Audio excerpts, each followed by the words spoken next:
एक ताजा उदाहरण देता हूं। आजकल भारत में एक खराब बीमारी घुस गई है, चिकनगुनिया। लाखों लोग प्रभावित हैं।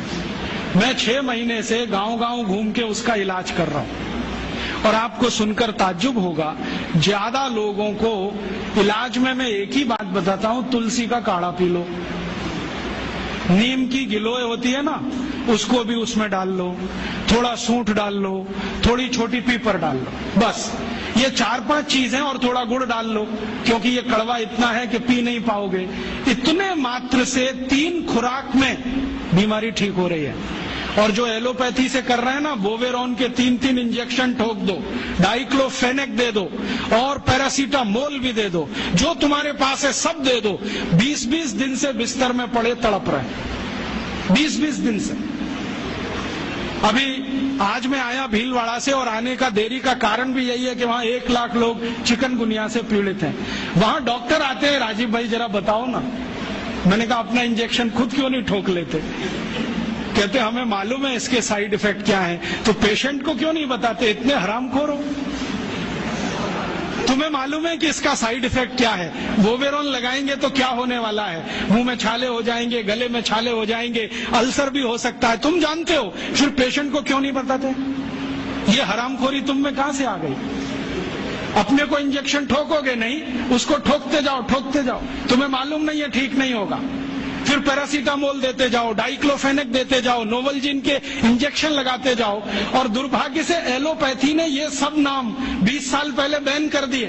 वो कहते हैं डाइक्लोफेनेक खराब है, पैरासीटामोल तो और भी खराब है, नोवलजीन तो 1984 से बैन है यूरोप में और अमेरिका में, वही इंजेक्शन यहाँ ठोक रहे हैं लगातार। दुष्परिणाम है कि मरीज ठीक ही नहीं हो रहे।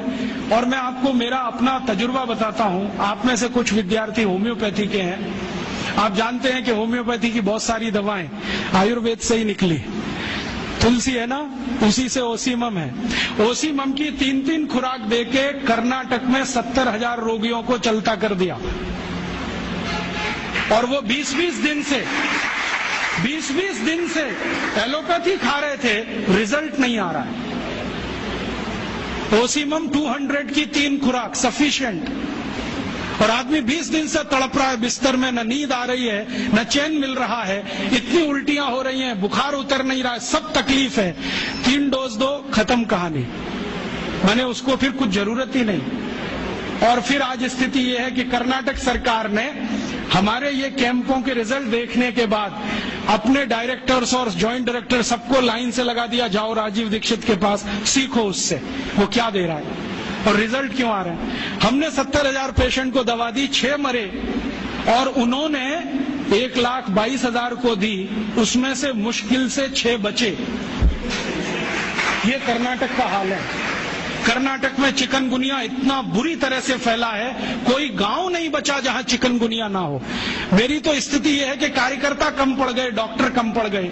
अगर मेरे पास 1,000-2,000 डॉक्टर होते तो हम कर्नाटक के उन लाखों लोगों को बचा लेते जो मर गए पिछले 6 महीने। महाराष्ट्र में भी यही है। रिजल्ट मिलते हैं उन दवाओं से, तो भरोसा क्यों नहीं करें उनके ऊपर? ओसीमम तो तुलसी में से ही बनी है भाई, और तो क्या है, डाइल्यूशन फॉर्म में है, बस इतना ही तो है। और तुलसी का काढ़ा समझ लो मदर टिंचर फॉर्म है उसका, तो काढ़ा दे दो तो समझ लो मदर टिंचर दे दिया, और पोटेंसी में दिया तो डाइल्यूट करके दिया। और आप जानते हैं कि ये आयुर्वेद का ही सिद्धांत है कि औषधि की मात्रा जितनी कम रखो, असर उतना ही अधिक है। होम्योपैथी तो इसी पे काम करते हैं।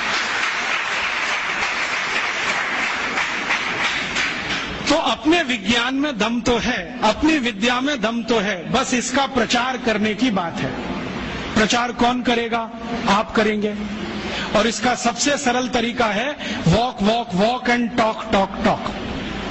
सबसे सरल तरीका। अगर आप इसका अपनी विद्याओं का प्रचार करना चाहते हैं, सरकार तो करेगी नहीं, क्योंकि वो एलोपैथी के चंगुल में फंसी है। हमारी सरकार के 2 मंत्रियों का तो मेरा तजुर्बा है पिछले 6 साल में। जब मैं उनके पास गया स्वास्थ्य मंत्री को मिलने के लिए, वो कहते राजीव भाई ये सब हमको समझता है, कर कुछ नहीं सकते, क्योंकि ऐसा जकड़ के रख लिया है। तो मैंने कहा इसमें आग तो लगा सकते हो, आग ही लगा दो, हनुमान जी की तरह से रावण की लंका एक बार जल जाए, कम से कम कहानी तो खत्म हो जाए।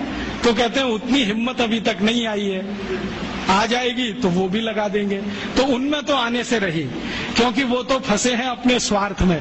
आप इसको तैयारी करो, एक न एक दिन ये विदेश से आई हुई चिकित्सा पद्धति के तंत्र को ऐसे ही उखाड़ के फेंकना है जैसे ईस्ट इंडिया कंपनी को उखाड़ के फेंका था हमने।